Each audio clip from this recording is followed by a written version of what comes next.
Saludo, mi gente. Welcome to Dismantling the Fuckery, the podcast where we deconstruct the illusion and unleash the fabulosity.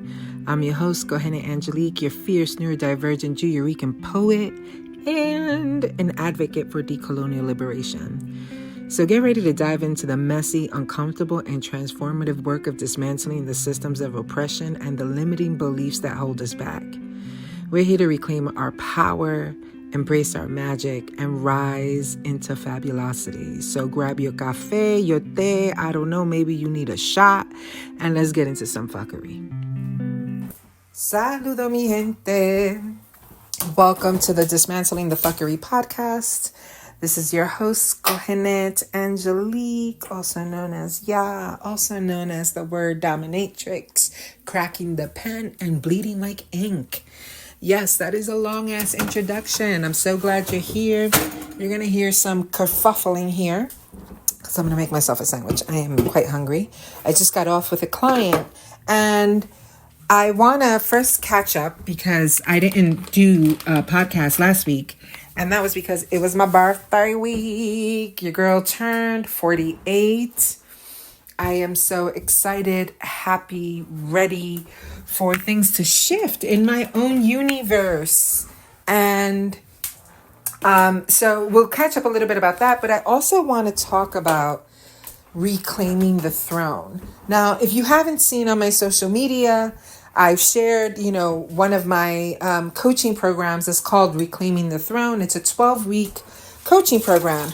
And in this program, you learn about your quantum human design and how to apply the pieces of your type, your authority, your strategy, kind of zoning in, right? You get a poem meditation type of thingamabob that is meant to support you in your full embodiment based on your unique design, right? And I was just with a client, and as I'm talking to my client we're talking about what it means to be in sovereignty. And in our society, we're like, we want a one-size-fits-all situation all the time, one-size-fits-all. And with this idea of a one-size-fits-all, we're going to run into an enormous amount of problems. And so we're going to talk a little bit about that. And that's like, the brevity of that, where it's like, there's no one size fits all. There's no formula for our individual liberation, our personal liberation, because it is the journey of really knowing where we have been in a relationship of restriction, constriction, contraction, and all of those things. That requires you to look at your life and look at the places that have been screaming for you to unbind it, to unravel it, to examine, because no longer is it feeling generative for you to be a certain way. So we'll talk about that, and let's get into it. So can we just talk about my birthday for a minute? Because I feel like turning 48 feels like a whole 50s closer. So that's a sobering idea. And not that I'm ageist in that way where I'm like, oh, I don't want to get older. We're there. I'm getting older. So I can just slowly allow myself to acclimate and slowly allow myself to make peace with what it means in my changing body. As someone who has ovaries and all of those pieces that offer a much more somatic, dramatic change in my body, right? And looking at what it means to get to this place of celebrating making it up to this moment. And there's so much that has occurred, as you know, or maybe you don't, but right, I've mentioned it in other podcasts and things like that. So things have been pretty tough for me. And literally celebrating that I'm alive here to talk about turning 48 to me is huge, and also huge to say, right? Huge to acknowledge and admit that I've had these moments that I never thought would come my way in this way, or maybe later in life, where, you know, the struggles just kind of took a licking, you know, have impacted. And when I was looking at just like turning 40 and how I wanted to honor and celebrate it, I had an amazing birthday week and just different layers of celebrating and different layers of presents, and then went to Puerto Rico. It was a gift beyond words, right? To be able to go home with my kids, and we had a great time, laughed a lot, and really sat in the wonder of what it means to be home. What does home mean? What it means to be in environments that nourish you so deeply, right? So like the tropical vibe was nourishing to us, profoundly nourishing. So much so that you note it, right? Like you're like, oh my God, I feel entirely different. And being able to celebrate that with gratitude while simultaneously knowing that we were coming back to the cold. And part of this, like looking at my life and saying, what is the quality of experience that I want to have moving forward? Because this shit that's been going on was tough, right? So I created a ritual for myself, and I did that, which was really beautiful to me, and wrote a poem about what it means for me and kind of my own personal, like, sorry, my salt is just not just salt in here. What it means for me to personally reclaim how I want to experience this year coming in, right? This turnaround, or around the sun. I've said that a couple of times, and every time I'm like asking myself if I'm saying it correctly, which is really funny to me. But anyway, and so I want to share this poem with you because I'm hoping that it'll encourage you to also reflect on where you're at, where you want to go. What do you want to experience? And when your birthday comes around, and I know people who are like, I don't really celebrate my birthday. Okay, can we stop that? Do you know the gift it is to be here, to be alive, to be you? And that gift was given to us on a day, and that day is your birthday. So if you're one of those folks who are like, you know, I'm not into that, blah, blah, blah, I get it. And that shit is just, it's time to let that go, because every moment that you have as a person in the climate of the world that we live in, the beauty would be to celebrate every moment of every person that you are in relationship with, and also yourself, not leaving yourself out of that, right? So I just personally think it's like hella fucking important, and hope that when your birthday comes around, you celebrate it with an excitement that really honors what's brought you to this moment. So you're hearing me click because I'm getting it up on my notepad here. A birthday letter of love to myself on my 48th year. Oh, my love, how we have made another turn. I don't know that I tell you enough how much love I have for you. I've been demanding, I've been unkind, and you have bore it with dignity that is a marvel in time. Come, let me look at you, daughter of the earth, with stars and galaxies in your eyes. Do you not know how wondrous you are? There were moments you thought this life was just too much. Grief, heartache, and pain almost swallowing you whole. But look at you. You held on. Look around you. That is the work of your hands. I know it's felt like echoes unheard, the tears that you've carried, the groaning at night. Your home remains upright. Miracles have cracked you wide open again and again. Come, let us hold you tight. You made it through the dark night. I see your mother, your father, your grandmother dancing through you with such delight. Everyone is shouting, it is your time. Time for you to be replenished. Your storehouses resourced and abundant. Time to set the table again. Make the dinners and laugh again. Time to open for the unimaginable. It is the year of Yira, radical amazement. Time to receive a love aligned in the annals of time, where you were spoiled like a princess. Where you are spoiled like a princess, treated as a queen, being raised up and held up, while priestessing liberation multidimensionally. To rest and be at ease. A couple of vacations, anyone? Time to trust that you will not need. You will not go without again. That is it. The end. Prepare the day for creativity. It's about to get juicy and the words will make way. You have been called and answered. The universe has conspired. Prepare for Yira, radical amazement. Come, my love, let me feed your body.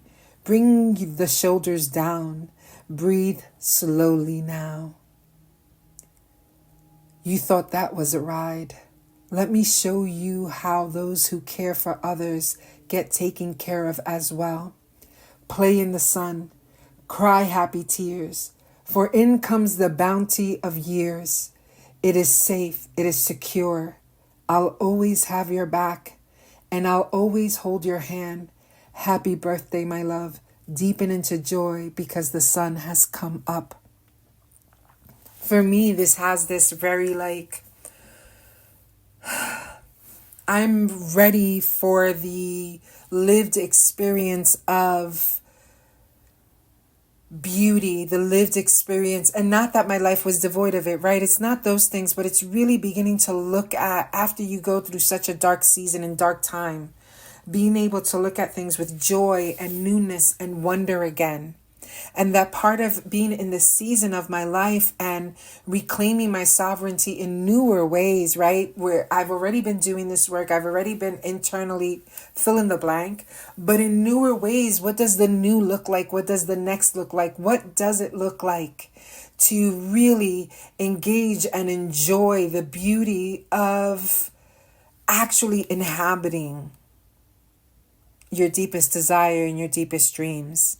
What does it mean to go beyond just the thinking like, oh, this is my vision, this is my whatever, but actually stepping into this year, and this is me speaking for me, this year I want to see my calendar booked with clients. This year I want to see my work published. This year, I want to be radically amazed by all the things that are actually fully coming into fruition this year. And I am going to be, right? Let's say I am going to be. I can feel it, right? Opportunities to share my work, supports that help me as a neurodivergent priestess do what I do and create these things so that they can continue to bring me sustainable income in larger amounts, right? So really sustainable, in which I don't have to worry in the ways that things have been challenging.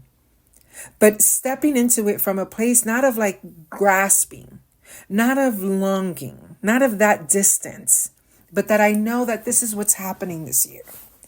I know that I am at a place where we can call it naive, we can call it all the things. I want to see everything from a place of beauty while holding the intensity, while holding the challenge.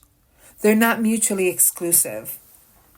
I want to have more experiences of being refreshed, learning new things, being creatively inspired. I want to write new things, right? I want the rivers of creativity to flow this year in ways that my poetry continues to become just even more, even more exquisite, right? Already at the place of seeing these opportunities, these open doors from a lens of oh yes, this is the time of it. And I can let myself have that. And I'm not reaching or grabbing because I've already concluded. I've already arrived to the place that I will be seated in my throne.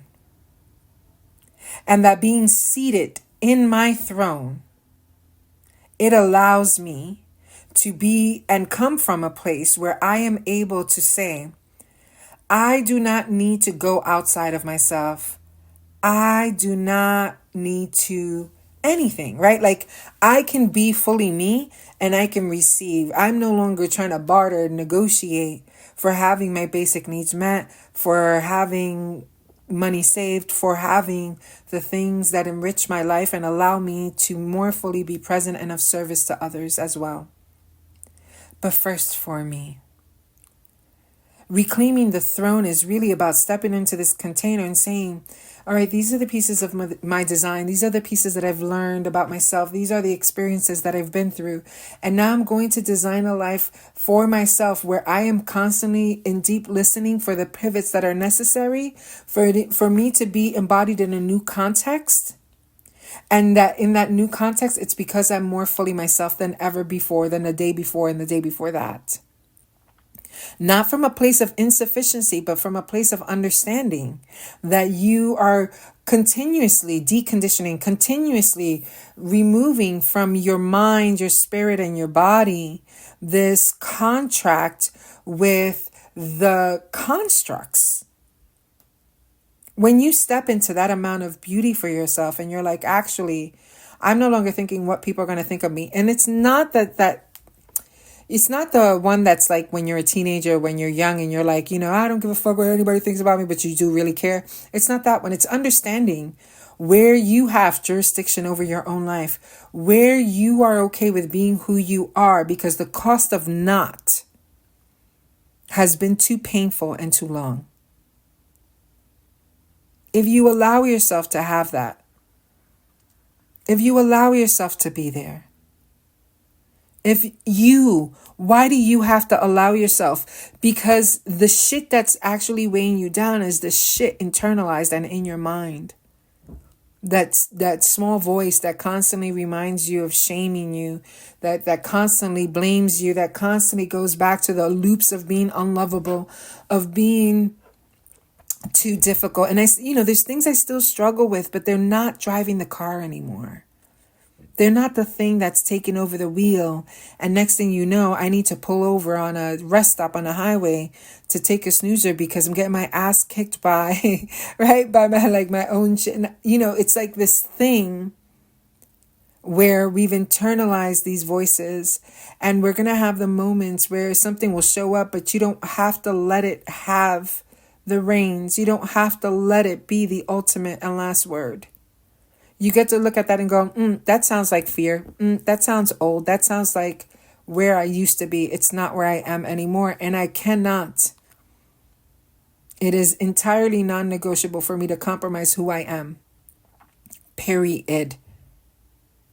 And this is a distinctive thing from selfish, and which there's to me another layer of self-orientation, which to me that means that a person is much more like aware of their own care and shit like that as a priority very clearly. Like they discern that, because there's others, of us that are not like that are thinking of the group and the community all the time. And so when these two things come together, they come back. So I'm not talking about that, right? Like I'm not talking about what we would imagine as the worst case or what we would imagine as our worst fear. I'm talking about the agency that you actually have. The liberation that you actually embody if you would choose to allow yourself and to reject the naysayers, the haters, or whatever the fuck you want to call them. And what I mean by reject is that you're not even giving that the time of day. You're not even letting that in your orbit. There's nothing about that that's a great exercise. You need the exercise in the opposite direction, standing on your own 2 feet and being in your sovereignty, not constantly putting your sovereignty through the mill and the testing by getting peer approval and peer support. In that way, right? Where it's like only if somebody says the okay, you feel okay. Not that. It's the sovereignty based on its own inhabitation that without the cosign, the support, all of the things, you can still stand on being who you are, because that's the gift of a lifetime. That's the point. You showing us what it means to be a manifesting generator, a time bender, what it means to be a projector, an orchestrator, what it means to be a generator, an initiator, what it means to be these things in their complex alchemy of what it means to be you, your chart, your inhabitation, your calling. It gives us a possibility for the same diverse beauty that we find in nature. Not everything is a tree. Not everything is a mountain. Not everything is a flower. Not everything is a succulent. Right? Like we can go on and on. And there's joy to be found in that. And so I ask you to consider as you move through the pieces, as you move through your life, as you move through your next birthday coming up, rather than that contextual place of like lack and reaching for and all of those things, what would happen if you unquestionably believed in yourself first, gave yourself the permission you're seeking from everything else first, and then from that place engage with everyone else? What would it look like for you to remain seated in your throne, on your throne, and manage your interactions with others from a place of not needing to abandon yourself in order to be for someone else? What does it look like to no longer buy? I am no longer buying that, that my business, fill in the blank, whatever the belief systems that have drawn me away or have caused me to believe that I'm only going to have struggle. That's not so. I choose to believe that this year's the beginning of such a pivot that the money will be flowing, the support will be flowing, the opportunities will be flowing, the container will continue to widen and to become expansive. And in that, so is my capacity to hold it and to be with it. I believe that I'm cared for, that I'm loved, that I'm supported.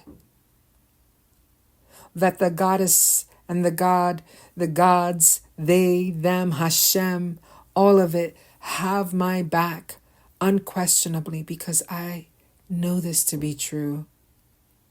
I don't need things to be quote unquote perfect. I need to be in touch with my humanity and building my hope and my faith. And that's where I want to live. That's what I'm choosing. And this is like a very personal share, right? Where it's like, I am trying to communicate to you after having been through this enormous tunnel of so much fuckery, that on the other side, I am only subscribing to fabulosity. I am only subscribing to liberation that allows me to be fully embodied, fully myself, with joy. That I'm able to look at the world around me and the things around me and my own home and my family, my loved ones, my friends, all of the things, and see the beauty and the magic that they are and that I am so excited to have in my life. My clients who are amazing people. Amazing people. The vision that I'm holding for them is their liberation, feeling fully themselves, doing the things that they love, being in joy. That's the vision that I have for you as well.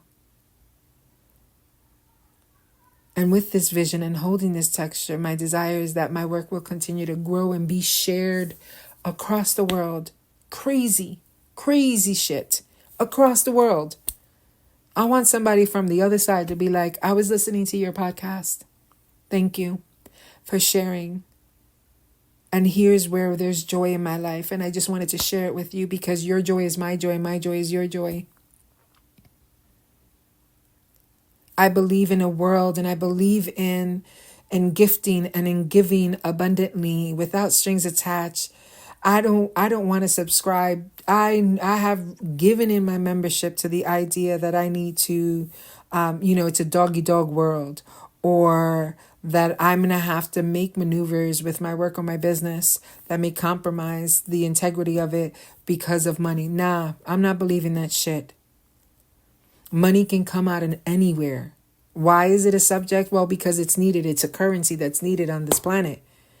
And so we have to talk about it because some people can't pay their light, don't have food in their fridge because they don't have that green shit. Unacceptable. I choose to believe that it comes in from all places.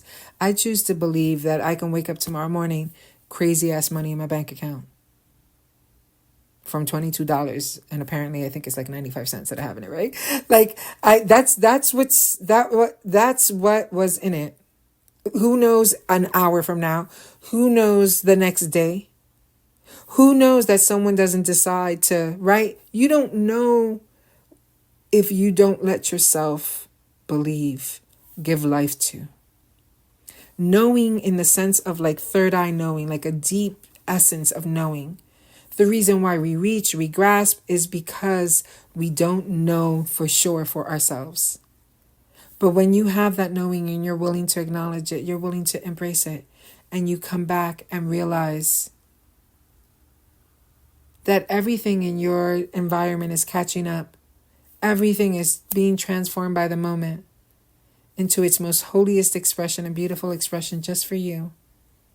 That you are supported, that you are deeply loved. And that there's people the world over who would bless you, want to shower you. And that there's people the world over who you are going to get to shower and bless. And that's how we keep the love and the magic alive. So I send you my love. I send you my blessings. I hope that this was nourishing for you. And I hope that when your birthday comes around, rather than choosing to be whatever about it, that you would celebrate that you made it to that fucking day and the journey that it has been. So blessings, blessings, blessings, blessings, all of the things unto you. And until next time, my friends, deep love.